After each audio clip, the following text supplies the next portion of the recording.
Alrighty, so we are wrapping up the Simply Groundbreaking event and getting ready for the Go Wild Area event that's going to be in 1 week's time. So, what Niantic and Pokemon gave us was an event leading up to it and hopefully giving us good preparation for the Go Wild Area called Into the Wild. So the event's going to be Monday, the 18th at 12:01 a.m. So it starts truthfully on Monday, the beginning of the day.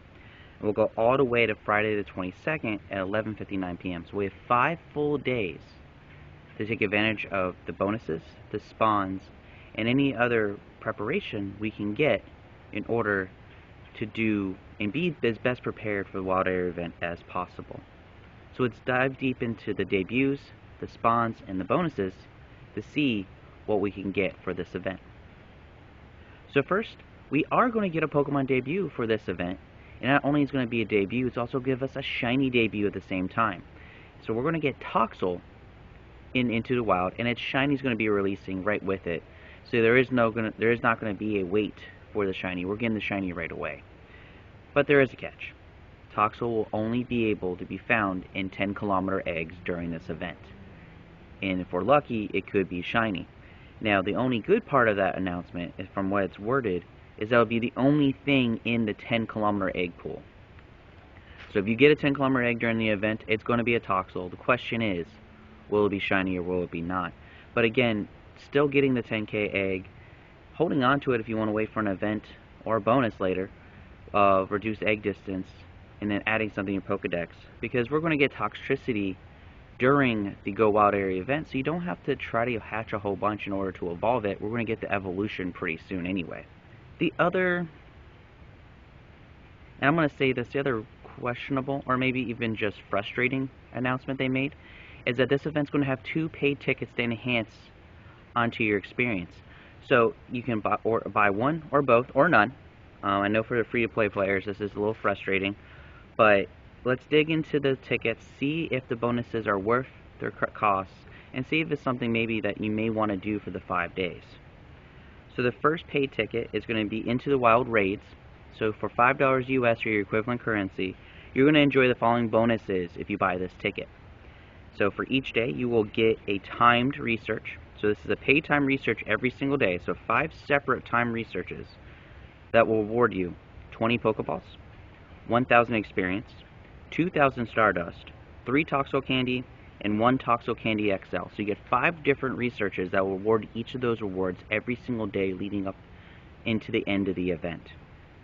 On top of that timed research, you're going to get 2 raid passes per day from spinning gyms, 5 additional experience from completing raids, and 1 additional candy from 4-star raids and higher up until the end of the event. So it's up to you. If you are big on the raiding, this $5 definitely is worth it. I can see the value right here for those who want to raid for the 5 days. But I don't have the time to raid, so I won't be able to take advantage of this, nor would I want to. It's not really my play style, but it's up to you if you want to do this. Now, the second ticket is Into the Wild Hatch. So this is an egg-based one. So it's the same $5 cost, and each day you will receive a timed research that will give you 20 Pokeballs, 1,000 experience, 2,000 Stardust, 3 Toxel Candy, and 1 Toxel Candy XL. So the same timed research for both. Those are the rewards. Obviously, the tasks will probably be based on raiding or hatching. And then the bonuses for the hatch ticket is increased chance of hatching Toxel from 10k eggs, half egg distance, 2 times hatch Stardust, 2 times hatch experience, 2 times hatch candy, and 1 single-use incubator per day from spinning gyms. So you get 5 free 1-use incubators, half egg distance, and double bonuses. Doesn't sound half bad to me. I don't know if I'm going to take advantage of this, even though this is more of my play style, but I just don't know if I'm going to have the time. I don't know if I'm going to be able to utilize and take advantage mostly of the 10k and Toxel bonuses. The single-use incubators, I can hold on to those as long as I want. But if I'm looking for a Toxel, I don't know I would have time for that, but again, that's up for you to decide. Now, let's look into the encounters for this event. And we have a lot of really interesting picks. Now, granted, Into the Wild, this whole event has been themed around electric and poison Pokemon because that is the typing of Toxel and Toxtricity. So, into the wild encounters are going to be Ivysaur, Bellsprout, Weeping Bell, Alolan Graveler, Magnemite and Magneton, Ghastly and Haunter, Mareep and Flappy, Rosalia, Gulpin, Luxio, Stunky, Whirlipede, Emolga, Fungus, Dedenne, Grubbin, and Togedemaru. That's a long list. And anything that's the basic form or the base form is shiny eligible. All the evolutions are not, unfortunately. So there's a lot of interesting spawns that are going to be there. So if you are missing out on candy for some of them, maybe a shiny here and there, but that is just the taste of what we're going to get for the Go Wild Area event that's going to be right afterwards. Now, raiding, again, there's a raid bonus for this, so they have to give us a lot of raids. So the following Pokemon will appear in raids. Pokemon appearing in 5-star raids each day will also have a raid hour. Origin Form Dialga and Origin Form Palkia will be in the raid pool as well, and will have a chance to know their Adventure Sync moves, so their signature moves. So let's dig into all the raids in terms of the dates and all that. That way we have a better understanding of what we're going to potentially be raiding for the week leading up to the weekend. So for the entire event, the 3-star raids are going to be Weeping Bell, Haunter, Flaffy, and Chargerbug, none of which can be shiny. So if you're raiding for these, you're raiding for IVs and candy. I would say the best choice out of this is Haunter, especially if you have a Ghastly from Dynamax Adventures and you're trying to get this XL candy and that experience to boost up a good Ghastly for your Dynamax Gengar that you had. Or even a good Gigantamax Gengar if you were able to get a Gigantamax Gengar as well. So for the 5-star raids, on Tuesday the 19th, Nihilego.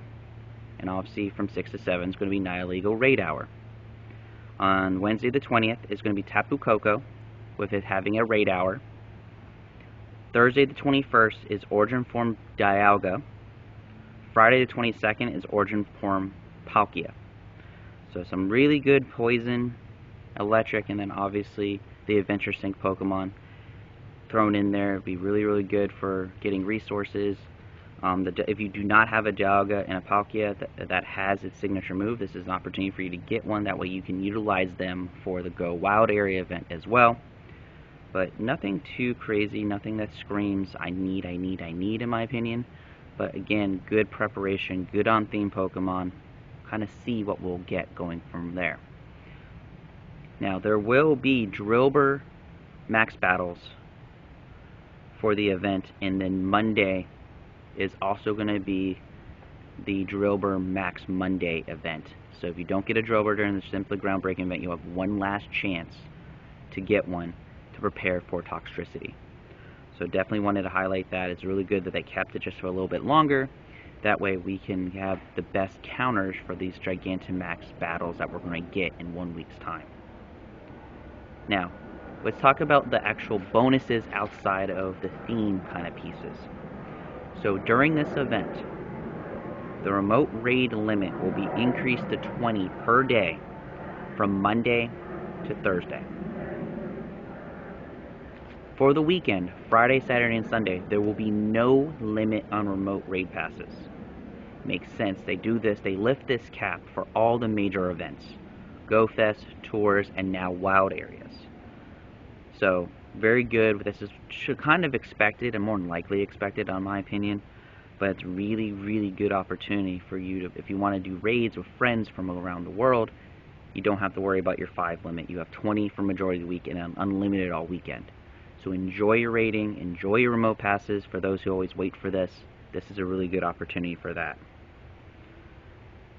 So for eggs, that we talked about, Toxel will be in the 10K egg pool. And then there's going to be collection challenges and field research that are on theme with the event, so keep an eye out for those and the bonuses you can get from them.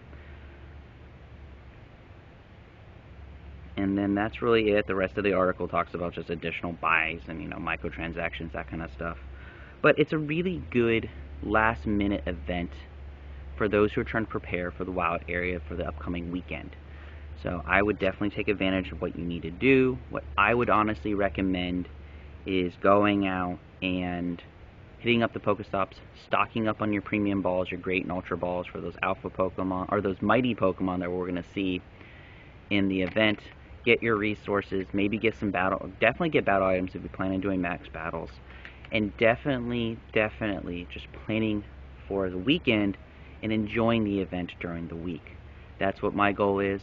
I'm going to try to have a little prep video out for the wild area, but if not, I'll put a pin of the prep guide that I gave for GoFest. Very similar concepts. That way, if I don't get a chance to make the video, or you just want to have an opportunity to get information sooner, definitely look at my GoFest prep guide. It's the same concepts, it's the same things that they're kind of handing us throughout the event. But what I'm going to do now is I'm going to enjoy the rest of the Simply Groundbreaking event.